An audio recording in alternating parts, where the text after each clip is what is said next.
Welcome back. Thank you very much for staying with us here on SA Today. Well, South Africa continues to see a decline of COVID-19 cases.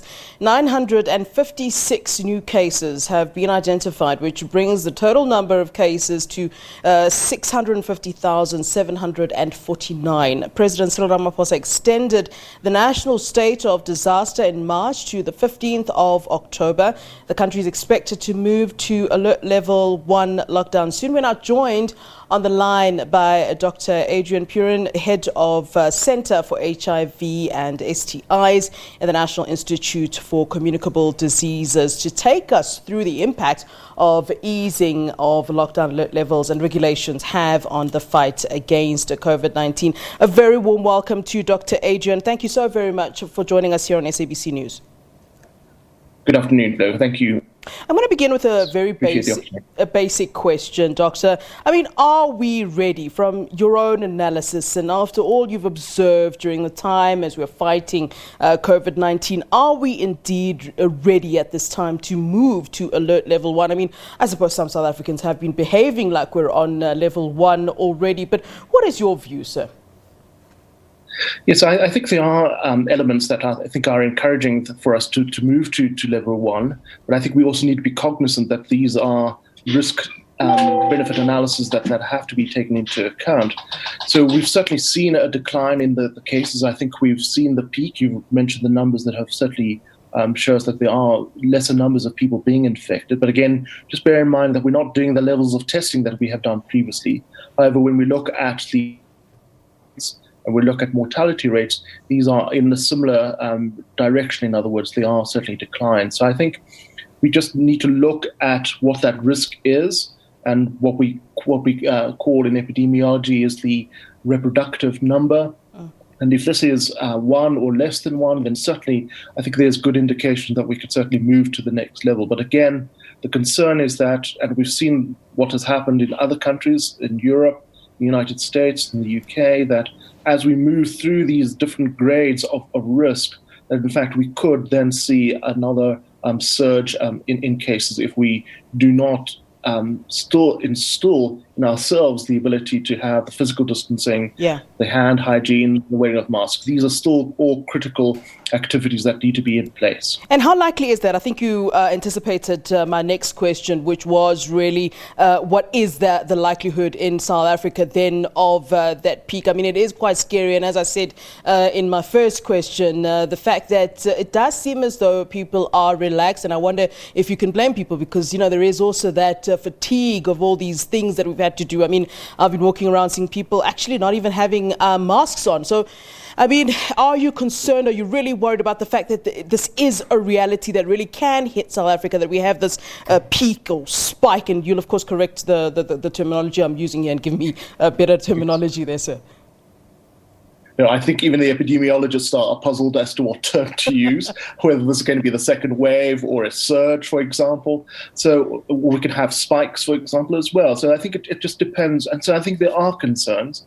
I think that we've certainly achieved the peak, and the numbers are different to what the models had actually predicted in some ways.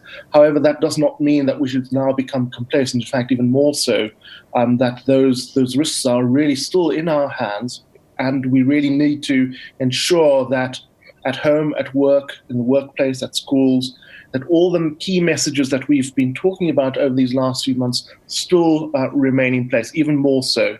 As we have more and more people coming into the economy, into schools, into the workplaces, it's really critical to try and avoid what we have seen in other countries. So remember, we still have a large number of people have comorbid conditions. I know that the hospitals appear to have coped, but it still means that you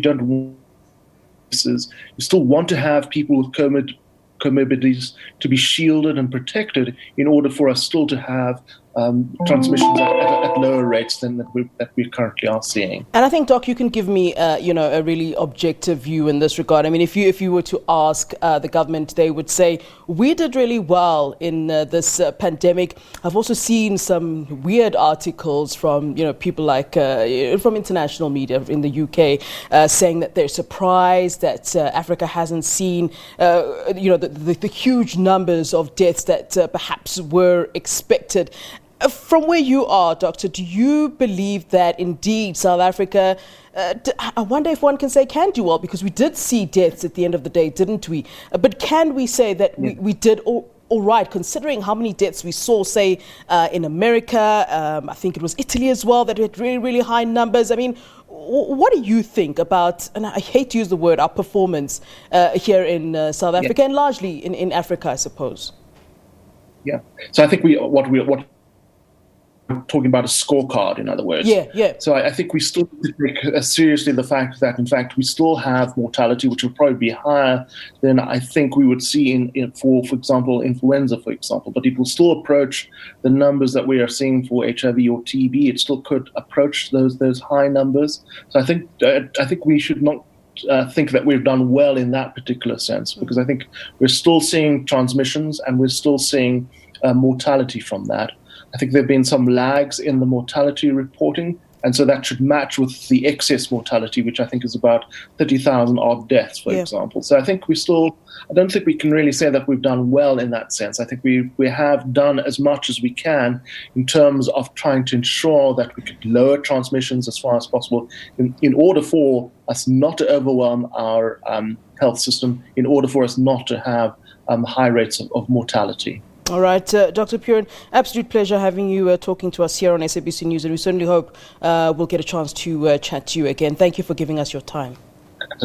Thank you for the opportunity. All right, that's Dr. Adrian Puren talking to us about the impact of easing lockdown alert levels and regulations, as of course we do anticipate at this time the move to alert level 1 of lockdown. So certainly, as the good doctor did say, we should no doubt continue to take care, as we should take in mind or bear in mind the fact that it is possible to have another surge or another spike or another peak, and we certainly don't want to see ourselves back at level 5. I certainly don't. All right.